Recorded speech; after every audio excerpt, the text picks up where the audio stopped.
Halo semuanya, perkenalkan nama saya Kosan Reza Kurniawan dengan NIM G0024105.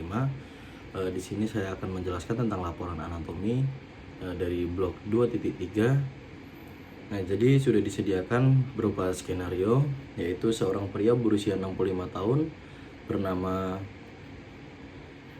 Tuan A dibawa ke instalasi gawat darurat oleh keluarganya karena mengalami kelemahan mendadak pada lengan dan juga tungkai kanan sejak 2 jam yang lalu. Selain itu, keluarga pasien melaporkan bahwa pasien berbicara terbata-bata, sulit menyusun kata-kata, dan tampak bingung ketika diajak berbicara. Tidak ada riwayat trauma, kepala sebelumnya. Pada pemeriksaan fisik didapatkan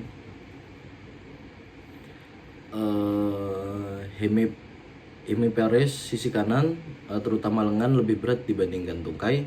Refleks sisi kanan meningkat dan juga dapat Babinski sign positif di sisi kanan. Hilangnya sensasi nyeri dan suhu pada sisi kanan tubuh, termasuk wajah kanan. Saat diminta menjulurkan lidah pasien menyimpang ke arah kiri. Pasien tampak kesulitan berbicara secara motorik, afasia non-fluent tetapi memahami instruksi sederhana. Riwayat medis menunjukkan bahwa pasien merupakan perokok aktif, memiliki hipertensi dan juga diabetes mellitus yang tidak terkontrol. Yang tidak terkontrol. Pemeriksaan CT scan kepala menunjukkan infraksi iskemik pada lobus frontalis dan juga parietalis kiri, terutama di area korteks motorik.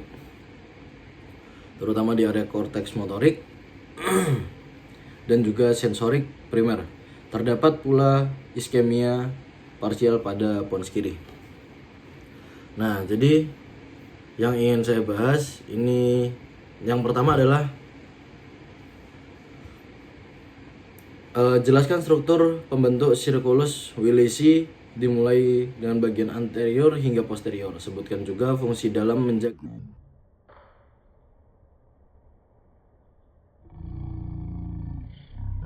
menjaga perfusi cerebral saat terjadi sumbatan salah satu arteri besar.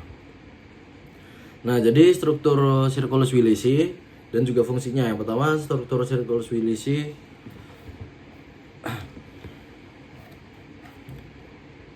ini. Jadi struktur circulus Willisi dari anterior ke posterior. Yang pertama, ada arteri cerebri anterior kiri dan juga kanan. Selanjutnya ada arteri komunikas anterior, yaitu menghubungkan antara dua arteri,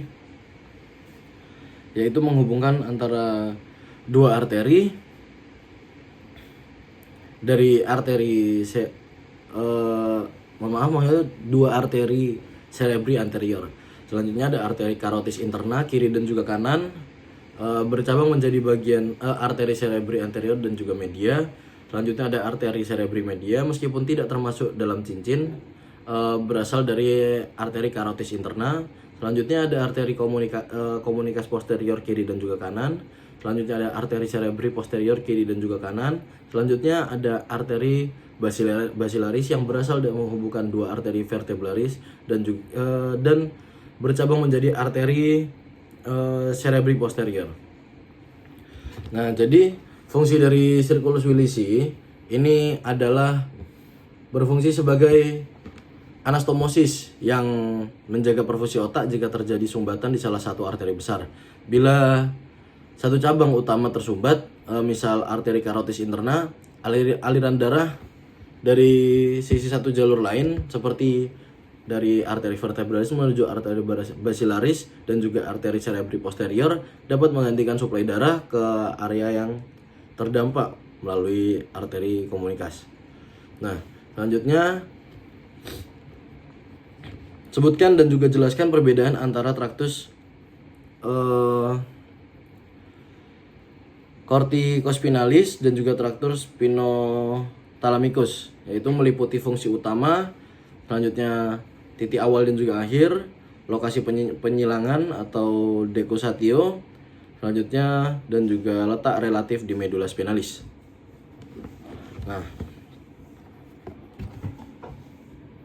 Nah, jadi perbedaan antara traktus corticospinalis dan juga traktus spinothalamicus. Ini adalah dari yang pertama fungsinya, selanjutnya ada titik awal dan juga akhir, lalu ada lokasi penyilangan.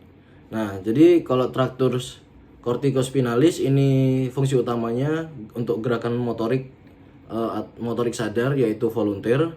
Sedangkan untuk traktus spinothalamicus ini menghantarkan rasa nyeri dan juga suhu. Selanjutnya, aspek yang kedua adalah titik awal dan juga akhirnya. Titik awalnya berasal dari korteks motorik primer area 4 Brodmann dan akhirnya di neuron motorik di medulla spinalis anterior horn. Itu adalah traktus corticospinalis. Selanjutnya ada traktus spinothalamicus. Awalnya ini ada di neuron sensorik perifer dan akhirnya ada di korteks sensorik primer area 1, 2, 3 Brodmann. Nah, selanjutnya aspek selanjutnya adalah lokasi penyilangan atau dekusatio. Untuk traktus corticospinalis itu di medulla oblongata. Selanjutnya ada traktus spinothalamicus itu di medulla spinalis. Nah, selanjutnya ini adalah gambarnya. Jadi perbatasannya dari awal dan juga akhir seperti yang saya sudah jelaskan tadi. Nah, jadi di gambar ini sudah jelas dan juga ditunjukkan dari batas awal dan juga akhirnya. Selanjutnya tadi juga saya sudah menjelaskan dari fungsinya dan juga lokasi penyilangannya atau dekusatio. Nah, selanjutnya pembagian kita soal selanjutnya adalah sebutkan pembagian trunkus cerebri batang otak dan juga minimal 2 struktur penting dari mesencephalon dan pons dan juga medulla oblongata. Nah, jadi untuk pembagiannya yang pertama saya jadikan poin yang pertama mesencephalon, ada tegmentum yang mengandung nukleus cranialis 3 dan juga 4. Lalu ada substansia nigra. Berperan dalam regulasi motorik terkait Parkinson. Nah, selanjutnya poin selanjutnya yang pertama tadi adalah mesencephalon, yang kedua adalah pons. Nah, pons ini ada yang pertama nukleus pontis. Ini relay sinyal dari korteks ke cerebellum. Nah, selanjutnya ada nukleus nervus cranialis 5, 6 dan juga 7. Nah, selanjutnya pembagian yaitu yang C atau medulla oblongata. Itu ada dekusatio pyramidum, tempat penyilangan traktus corticospinalis, dan juga selanjutnya ada nukleus gracilis dan juga suneatus. Itu penting dalam propriosepsi.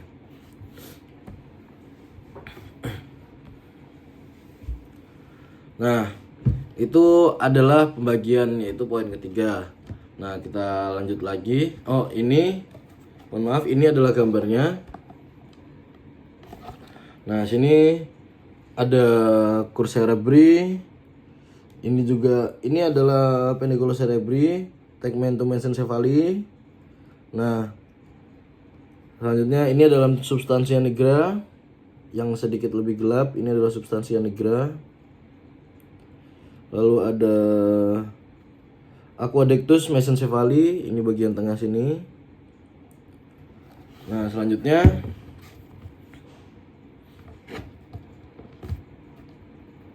ini juga adalah gambar preparat dari yang saya jelaskan tadi.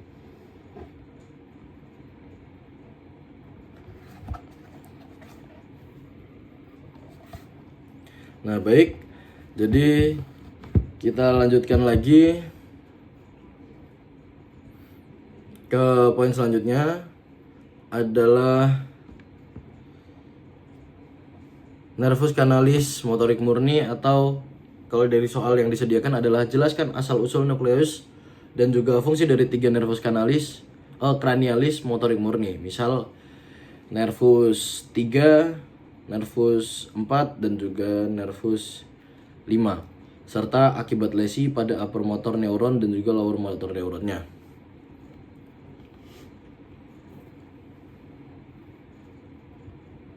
Nah, jadi yang pertama ini nervusnya, ini ada beberapa poin. Jadi yang pertama dari nervus yaitu asal nukleusnya, selanjutnya ada fungsinya, dan juga ada lesinya, lesi UMN. Nah, jadi yang pertama nervus 3 yaitu oculomotor atau oculomotorius. Asal nukleusnya itu nukleus nervus 3 di mesencephalon. Fungsinya untuk gerakan otot mata kecuali musculus obliquus superior dan juga musculus rectus lateralis dan juga pupil. Nah, lesinya tidak terlalu kentara karena supply bilateral. Nah, selanjutnya ada nervus 4 atau trochlearis. Nah, ini asal nukleusnya nukleus nervus 4 di mesencephalon. Fungsinya musculus obliquus superior, gerakan untuk gerakan ke bawah dan juga ke dalam. Lesinya ini minimal. Nah, nervus selanjutnya adalah nervus 6 atau abdusen. Asal nukleusnya ini dari nukleus nervus 6 di pons. Nah, fungsinya musculus rectus lateralis atau abduksi mata. Nah, lesinya ini tidak terlalu kentara juga. Nah, kita lanjutkan ke selanjutnya adalah lokasi dan juga fungsi dari area Brodmann. Nah, di soalnya ini jelaskan lokasi dan juga fungsi dari area Brodmann berikut ini. Ada yang pertama area 4, yang kedua area 1, 2 dan juga 3. Selanjutnya ada area 44 dan juga 45 dan juga area 22. Nah, jadi fungsi dan lokasinya untuk area Brodmann itu adalah area otak dan juga pembagiannya. Situ sudah ada nomor-nomornya. Nah, jadi untuk area 4, nah ini adalah area 4 di bagian atas ini yang berwarna merah. Nah, ini lokasinya ada di gyrus presentralis atau di frontal. Fungsinya untuk cortex motorix primer, yaitu gerakan volunteer. Nah, untuk selanjutnya ini di area 1, 2 dan juga 3 yang berwarna biru. Itu ada 1, 2 dan juga 3. Lokasinya di gyrus postcentralis atau parietal. Itu terletak di area parietal. Nah, fungsinya untuk cortex sensorik primer, sentuhan propriosepsi, nyeri dan juga suhu. Nah, selanjutnya di area 44. Sini adalah area 44 di bagian oranye yang sedikit tengah. Nah, ini 44 dan juga 45. Ini di sebelahnya 45, sini 44. Nah, lokasinya ini di gyrus frontalis inferior kiri atau area Broca. Dan juga fungsinya adalah produksi bahasa atau motorik bicara. Nah, area selanjutnya adalah area 22. Area 22 terletak di sebelah sini di bagian tengah yang berwarna hijau. Ini adalah area 22. Ini lokasinya di lobus temporalis superior kiri atau area urenica. Nah, fungsinya ini untuk pemahaman bahasa. Oke, baik. Jadi itu adalah bagian-bagiannya. Selanjutnya, mengapa